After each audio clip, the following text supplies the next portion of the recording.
If you wanted to be the coolest guy back in the 90s and the aughts, it really didn't take much. It actually took about half a square inch of fur on your face.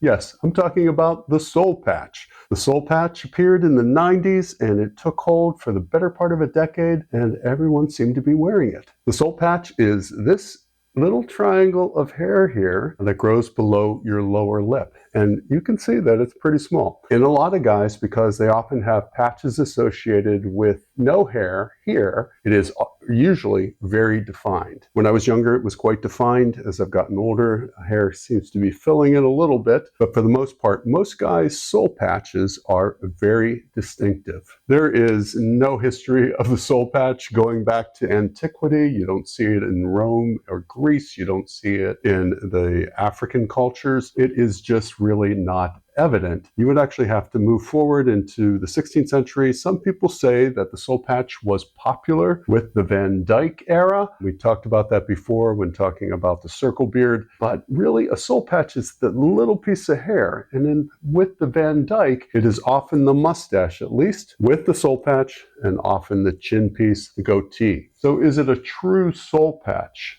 I don't think so. Move forward into the 19th century, that period where every single combination of facial hair seemed to exist from about 1840 moving into the 20th century, and yet not a soul patch. You had big statement mustaches, you had the mutton chops, you had the circle beard, you had the full beard, you had every conceivable combination of partial beard, but no soul patch. Move forward into the 20th century. Finally, the soul patch makes an appearance in the 1940s and the 50s, and it comes about because of jazz music and jazz culture. Some people believe that the soul patch was started to be worn by musicians who actually said that it aided them when they were playing mostly reeded instruments such as the saxophone. So your the piece, mouthpiece on the saxophone rests on the lip, and I guess the patch of hair either caused friction or allowed it to glide. I'm not quite sure, because it certainly doesn't work necessarily well for playing a trombone or playing a trumpet. A lot of those guys will be smooth-faced, but for whatever reason, the soul patch was very predominant in the 40s and the 50s in jazz musicians. That would go on for maybe from the 40s, 50s, and into the 60s,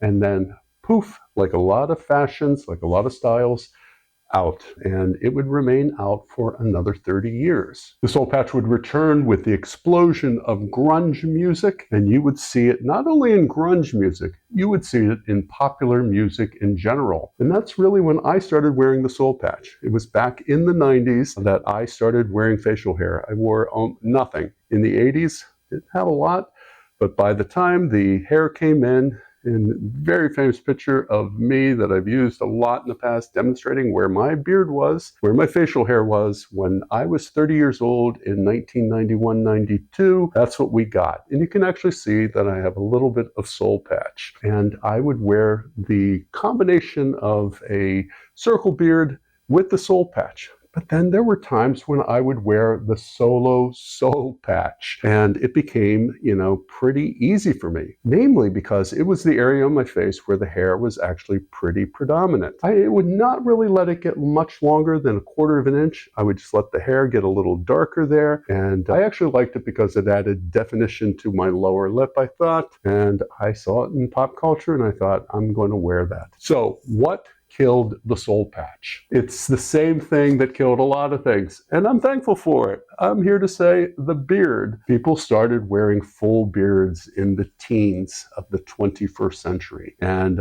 people went from the stubbles and the soul patch and some partial beard styles, the circle beard, all of those styles in the 90s, in the aughts, and gave them up in favor of the full beard. And believe me, I was here for it.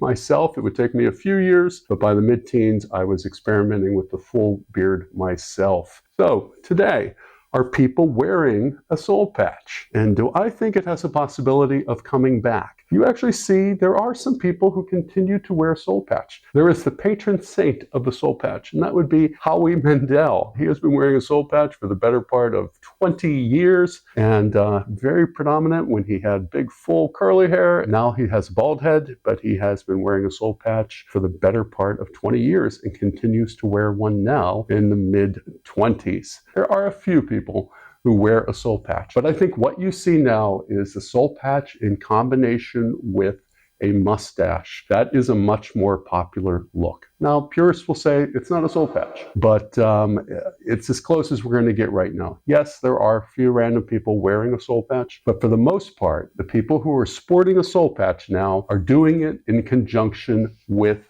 a mustache. And you actually see this actually a fair amount. Some guys who grow a mustache, a lot of times it can be pretty stark, and a lot of times it can be associated with maybe the 70s and the 80s. Growing the soul patch, adding some stubble can actually make that look a little more modern, a little more contemporary, a little more 2020s. Soul patch solo, would I actually try that? I would have to go for a full shave. It would have to be the last thing on my face, but I think I would want the solo mustache to be the last thing on my face. So not quite sure that I would rock a soul patch, but time would tell. Were you a guy who wore a soul patch back in the 90s and the aughts? What do you think of soul patches? Would you actually ever wear one today? And do you like them in combination with a mustache? Let me know. Until we meet again.